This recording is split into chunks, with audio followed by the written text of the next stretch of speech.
আসসালামু আলাইকুম। Health and ডক্টরের পক্ষ থেকে ওয়েলকাম জানাচ্ছি। এটা একটি ultrasound of both breast and axilla. পেশেন্টের এজ ছিল 35 ইয়ার্স।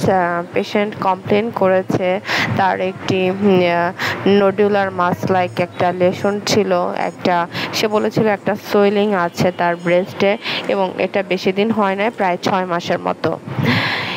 এবং পেশেন্টের বগলে কোনো সমস্যা নাই। তো আল্ট্রাসাউন্ড করার পর দেখা গিয়েছে তার একপাশের ব্রেস্টে একটা ল্যাক্টোফ্রাস ডাক্ট, এখানে ল্যাক্টোফ্রাস ডাক্টের ডাইলেটেশন আছে, এবং ঠিক অপোজিট সাইড ব্রেস্টে যেখানে তার সোয়েলিং আছে সেখানে দেখাচ্ছি আমরা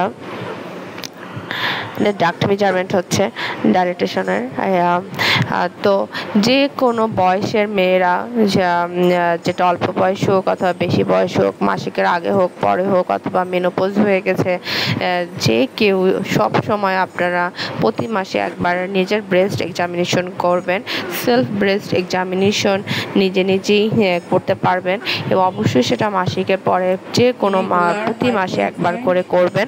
এবং যদি কোনো লেশন পান, যদি কোনো মার্বেলের মতো বলের মতো কোনো একটা ফিক্সড একটা সোয়েলিং পান, যেটা স্কিনের সাথে ফিক্সড অথবা ফিক্সড না, অথবা নিচের মাংসের সাথে ফিক্সড অথবা ফিক্সড না, অথবা এটা ডিম্পলের মতো যদি পান ব্রেস্টের ভিতরে অথবা বগলের ভিতরে যদি কোনো লেশন পান, অথবা হালকা ব্যথা, অথবা ডিম্পলটা যে কোনো জায়গায় ব্রেস্টের নিচের দিকে, উপরের দিকে, অথবা নিপলের আশেপাশে যে কোনো জায়গায় হলে আপনারা অবশ্যই আপনার ডক্টরের শরণাপন্ন হবেন।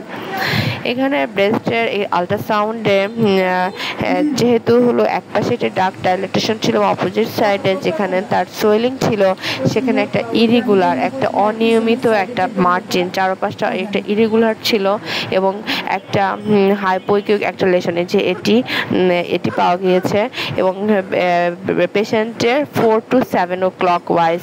এবং হলো পেশেন্টের এই যে মাসটি আমরা জিজ্ঞেস করেছি তার কতদিন ধরে, সে বলেছে 6 মাস ধরে। পেশেন্টের কোনো পেইন নাই, পেশেন্টের কোনো ফিভার নাই, কোনো ওয়েট লস নাই, কোনো সমস্যা নাই, শুধু তার একটু মাস, এবং এই মাসটা তার এক্সটেন্ড করছে নিয়ার টু দ্য নিপল। তো অবশ্যই যে কোনো বয়সের যে কোনো ফিমেল হন, তারা অবশ্যই আপনারা নিজেরা সেলফ ব্রেস্ট এক্সামিনেশন করবেন। এবং ব্রেস্ট এক্সামিনেশন করে আপনারা যদি দেখেন এ ধরনের ছোটোখাটো যে কোনো একটা মাসকুলেশন আছে, অথবা সোয়েলিং আছে, অথবা যে কোনো একটা ডিম্পল আছে, অথবা নিপল ডিসচার্জ যাচ্ছে, অথবা ব্যথা হচ্ছে, অবশ্যই আপনারা আশেপাশের ব্রেস্ট সার্জনদের কাছে যাবেন এবং ট্রিটমেন্ট করাবেন।